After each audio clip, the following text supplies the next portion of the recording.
Welcome back to ILTV on the Hour. I'm Alec Pollard coming to you live from Israel with the biggest stories coming out of the region. Hamas and the Red Cross say they have tried and failed to find the body of the last Israeli hostage, Police Master Sergeant Ran Gvili, in the eastern part of the Zaytun corridor of Gaza City. Hamas operatives and Egyptian workers, accompanied by members of the International Committee of the Red Cross, had focused their search on that area, but claim it came up empty, and operations have officially concluded in eastern Zaytun. Reserve Major General Nitzan Alon, who served as the IDF's point man on hostage negotiations since the Hamas-led October 7th onslaught, says that Hamas is having trouble locating the body of Gvili. Alon said that Hamas has an objective difficulty in finding the body, and it's related to the chaos they faced immediately after the October 7th massacre. Prime Minister Benjamin Netanyahu will meet U.S. President Donald Trump at Mar-a-Lago on December 29th to discuss the next steps of Trump's Gaza plan. The trip will be Netanyahu's fifth visit to the U.S. since Trump took office and his first since the administration brokered a ceasefire and hostage deal, ending 2 years of fighting. In addition to advancing Trump's 20-point Gaza peace plan, the two leaders will discuss security with Syria and Lebanon. The Gaza plan envisions Hamas disarming, a Palestinian technocratic body running Gaza, and a multinational force deploying as the IDF withdraws. I can share with you that the Prime Minister will meet with President Trump on Monday, December 29th. They will discuss the future steps and phases and the international stabilization force of the ceasefire plan.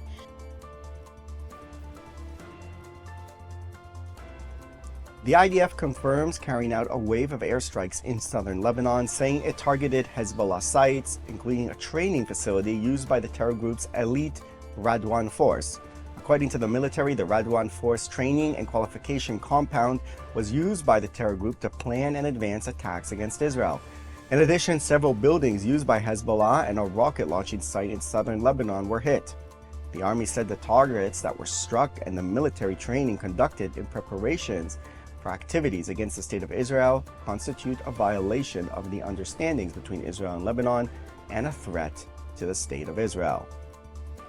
Joining us now is Yissachar, Director of Research at the Israel Defense and Security Forum. Thank you very much for coming on. Thank you, Alec. Good to be with you. So Trump wants to move on to phase 2 of his plan. Can phase 1 be declared complete without the return of the body of Ran Gvili?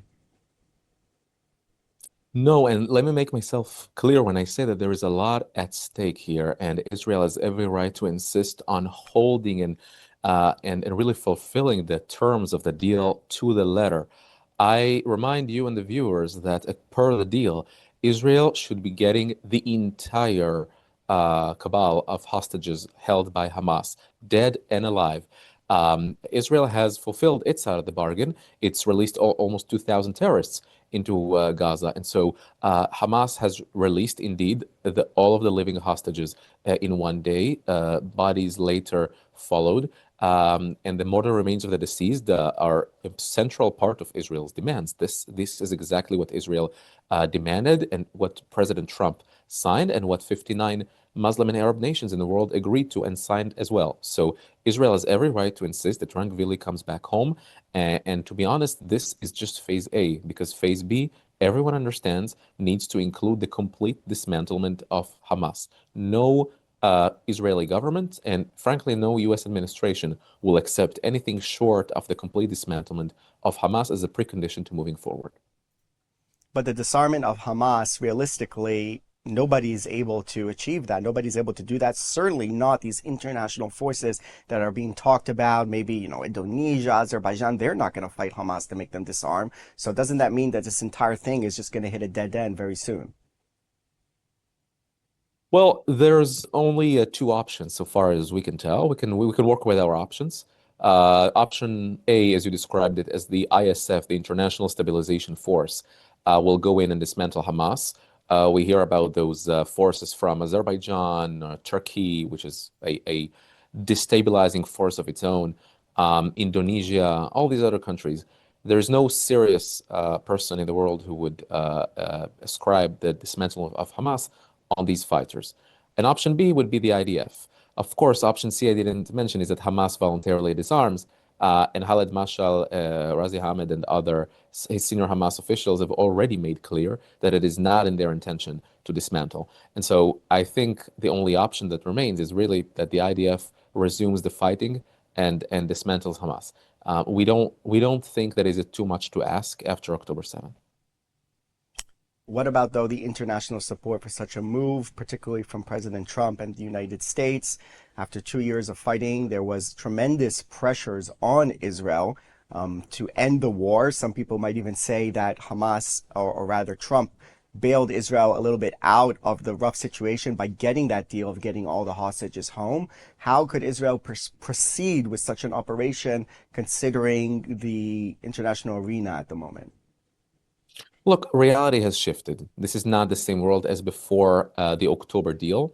I'm reminding you that Israel has not conducted itself well. For 2 years in Gaza, Israel has not been conducting well. And I think many people in Israel would tell you, including in the IDSF, where we had real criticism over the way that for some 2 years, the Israeli policy in Gaza was a very fierce fighting in the beginning, and then sort of in and out, in and out. And then with the Gideon Chariots operation last summer, there was a real feeling that you move forward again. The one big factor that limited and hindered Israel's hands was the hostages. International pressure was there during the Biden administration and during the Trump administration as well, the recognition of Palestine. But right now, it's a different ballgame. You got no hostages in Gaza, but one deceased mortar remains that need to go out. You have the Trump administration leading a deal signed by 59 nations, including European nations, Muslim and Arab nations. And Israel wants to fulfill its end of the bargain. And I think once it's framed this way, as opposed to the claim of genocide and starvation, and you are there to destroy Gaza and resettle it with Israelis and all the end of days doomsday predictions, this looks completely different. And if we shall resume fighting, I fully expect that Israel would conduct itself thoroughly differently, would not only avoid going into central Gaza, but to go in 100% of the Gaza Strip, conduct itself in a very different way to avoid a process where we just keep on fighting and fighting with no end in sight. Much of the criticism within Israel was pointing at that point exactly. So going from south to north, Israel now conducting these strikes in Lebanon. We know that Trump has ambitions also there of reaching some type of deal, particularly with al-Shara in Syria. He seems very enamored with al-Shara, who has a problematic past, as we know, a former commander in Al-Qaeda. How should Netanyahu in this upcoming meeting with Trump sort of proceed to try to keep Israel's interests intact, with Trump, who is very much wants to move forward with these deals, even if maybe the reality on the ground doesn't really allow that to happen?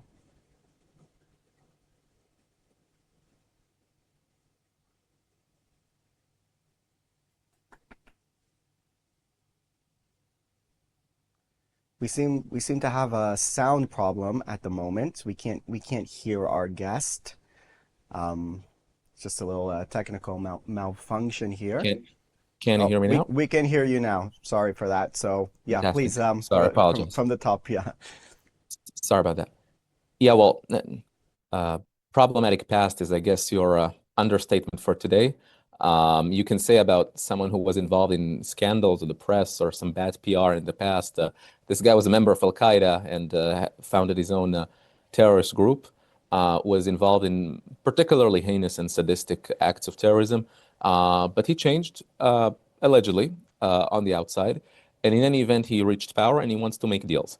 And I think we should really approach this whole al-Shara thing with the two wide open eyes and to have extremely clear mechanisms for verification. But I have to tell you, al-Shara is one thing. Hezbollah can no longer train on Syrian soil. And that's a huge factor. Remember, a year ago in September, a little over a year ago, the war Israel really conducted against Hezbollah after around 1 year of infighting and shootouts. And so Hezbollah right now, if you ask anyone who reads the ceasefire agreement, Israel is entirely entitled to attack Hezbollah. I have to make it clear for the viewers because some people say because Israel, like the Lebanese president said, every time we make progress, Israel goes in and bombs some weapon silo. This Israel, by so doing, fulfills the terms of the ceasefire, not violating them. The ceasefire clearly says if Hezbollah rearms itself, Israel is entitled to strike, and that's abiding by the terms of the ceasefire. If Israel hasn't attacked Hezbollah, that would be not abiding by the terms of the ceasefire. But right now, again, it's technical. It's tactics. Sorry, it's really tactics, not strategy. The Lebanese government has to dismantle Hezbollah. That's strategy. That's us helping them with the U.S. and France involved. They don't seem to be able to do it for whatever reason. We can discuss the circumstances. But they don't seem to be able to deliver. Since August, when the Lebanese government decided, they don't seem to be able to disarm Hezbollah. And I understand that they are entirely convenient with the Israeli military going in and doing the dirty work for them. But at some point, the Lebanese people and the Lebanese government will have to step in and disarm Hezbollah and dismantle Hezbollah. That's the only way to ensure that Lebanon and Israel never go to war again. And to be honest, maybe even join the Abraham Accords. Who knows? Well, that's a crucial point. You said we can get into the details. So let's get into the details of Hezbollah and Lebanon, because what we've seen recently in the last year plus or so is that some of the politicians inside Lebanon have been a little bit more openly critical of Hezbollah, and particularly of Hezbollah dragging the rest of Lebanon into wars with Israel. But as you said, there's words and there's actually taking action. And it doesn't seem like the Lebanese really want to take on the task of taking apart Hezbollah and their weapons. Can President Trump in some way help to create that pressure in order for that to happen? Look, you can, the old proverb goes that you can bring the horse to the well, you cannot force them to drink. And so we can give them all the support they need. And Israel, I believe, has already done enough to prove that it is more than willing and able to do so. IDF soldiers were killed on Lebanese soil just to disarm Hezbollah. The Israeli Air Force, the Bibi operation, the tunnels, all the things that Israel did in order to disarm Hezbollah.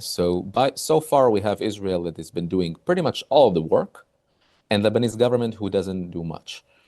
And so there is no need for Israel to prove seriousness here.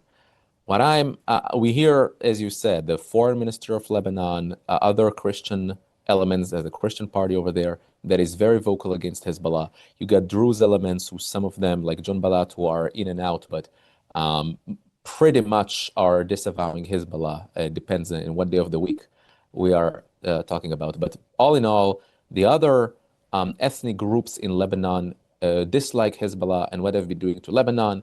The Shiite terrorist group supported by Iran against the Christian Sunnis, Druze, all the rest in Lebanon. The question is, what are they going to do about it? And I'm interested to see how words translate into action, as you said. And again, Israel can support the Lebanese government. Trump can send boots on the ground. I inherently doubt that he would do that. We can talk about international forces, not UNIFIL, maybe NATO forces like they did in Yugoslavia. There are all sorts of creative ways to help them. But in the end, the horse needs to drink from the well. That's it. I mean, they just need to do the work and disarm Hezbollah. It could be that they fear to meet the same fate as Rafik Hariri in the early 2000s, who was assassinated by Hezbollah and Syria's Assad regime because he vowed to take on Hezbollah in Iran and Syria. But this is really, that's the only way to move forward. What do you think Netanyahu's policy in this whole story, both in Lebanon and in Gaza? Is he just making it up as he goes along, while talking to Trump, deciding what to do, or do you think he actually has sort of a plan that he's trying to pursue amid all the, of course, global circumstances and pressures? Well, I think on that particular front, the Israeli government and Netanyahu himself have been very clear, and I think they speak strategically. They are interested in peace with Lebanon.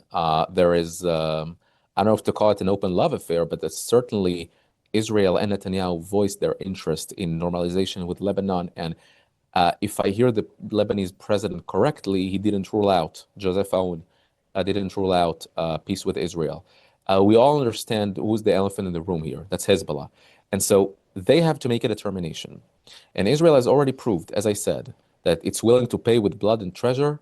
IDF soldiers killed on Lebanese soil, the Air Force, the Mossad Beeper operation. Israel has taken on Hezbollah and allowed the Lebanese government to even state that it wants to disarm Hezbollah. They were paralyzed by fear of even saying that before. So that's really the only way to move forward. We have too much of a bad experience with dictating Arab countries how to do or what to do without giving them tools or without them having the core willingness to do it. We remember in the early 80s the experiment of the Menachem Begin government to sort of install a Christian prime minister in Lebanon that survived a few short hours.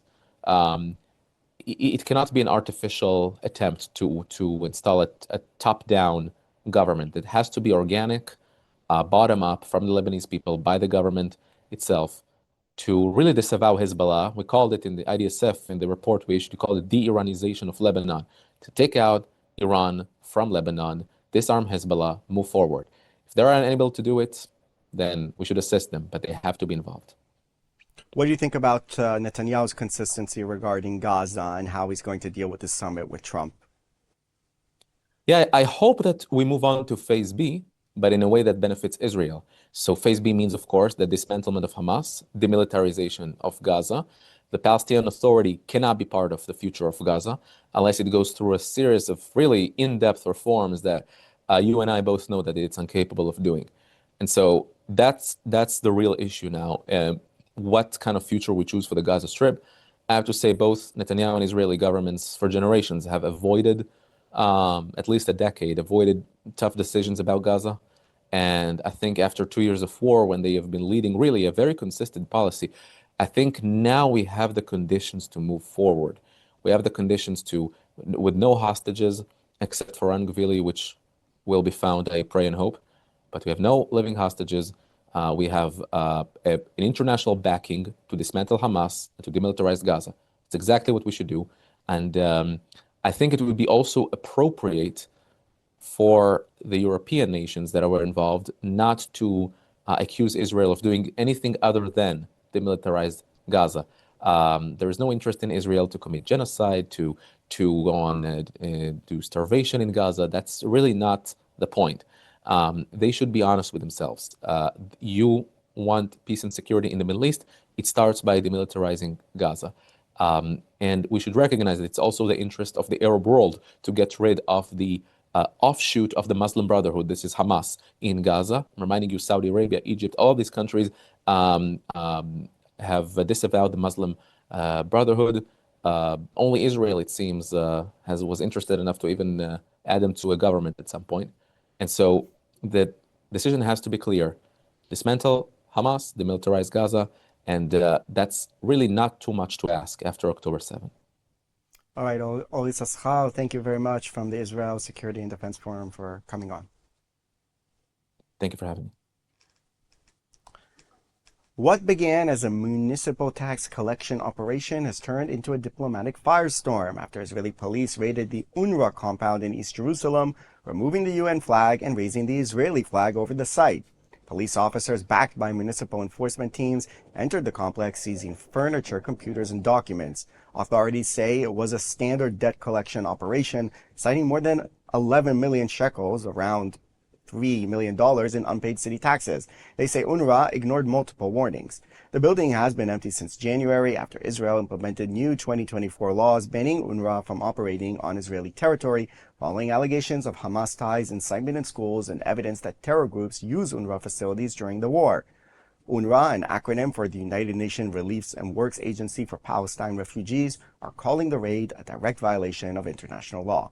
UN Security General Antonio Guterres issued an extraordinary statement saying the East Jerusalem site remains UN premises and is inviolable. He called on Israel to immediately restore and preserve the status of the compound and to halt any further action. The Secretary General urges Israel to immediately take all necessary steps to help restore, preserve, and uphold the inviolability of UNRWA premises and refrain from taking any further action with regard to UNRWA premises in line with Israel's obligations under the Charter of the UN and its other obligations under international law, including those concerning privileges and immunities of the United Nations. Flu came early to Israel this year and is hitting hard with 5 times more cases than last year. The Center for Disease Control records 394 new influenza cases in 14 hospitals in November, with children accounting for 163 of them, and with vaccination rates under 15% amid a sharp rise in flu cases and 3 child deaths from complications. The Health Ministry's epidemic control team called an emergency meeting to confront the issue. The dominant strain is influenza A, which can cause more severe respiratory problems, especially in people with weakened immune systems. And now joining us is Professor Cyrille Cohen, the Dean of the Faculty of Life Sciences, Head of the Laboratory of Tumor Immunology and Immunotherapy at Bar-Ilan University in Israel. Thank you very much for joining us on the program. What do these numbers mean? Hello, Alec, and thank you for having me. Basically, what we are seeing is really a rise in cases. It's much earlier than what we are used to. And based on what we have seen in the other half of our world, of the globus, what we expect is a very tough, I would say, flu season. And the numbers are here. You said we have 5 times more cases right now. We are already seeing a lot of people coming down with flu, and I would say even severe flu, especially that one of the variants that are involved in that wave of flu is called the H3N2K variant, and it should be, unfortunately, a variant that will cause more severe cases and also more contagion.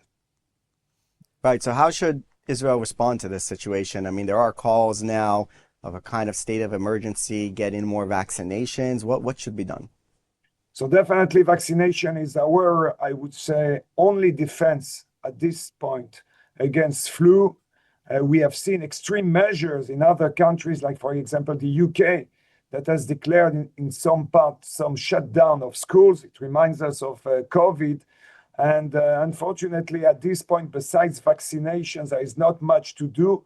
What we can say is that if you have some symptoms, if you do not feel well, especially with the Hanukkah holiday coming up soon next week, we should really refrain, or those people feeling, having some symptoms should refrain from getting, in closed environment with other people, and, to prevent, I would say, contamination. The other possibility, again, if you experience some symptoms and you are compelled to go to work or whatever, you can wear a mask. Mask can help reducing the number of people, getting contaminated by someone that is sick. So these are things that we can do. And of course, hygiene, basic hygiene, washing your hands. A lot of contaminations occurs by, touching, some surfaces that are infected.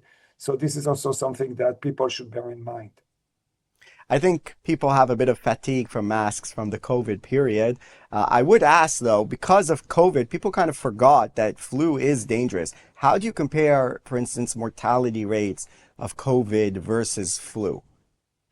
So it really depends on, the type of variant that we are comparing. But I would say that lately, in the extreme forms of flu, I am quite worried about flu more than I am worried right now about COVID. And I would say that I would add that piece of information that people tend to forget. When we talk about COVID, we're talking about certain populations that are at risk, like, for example, the elderly or people with comorbidities.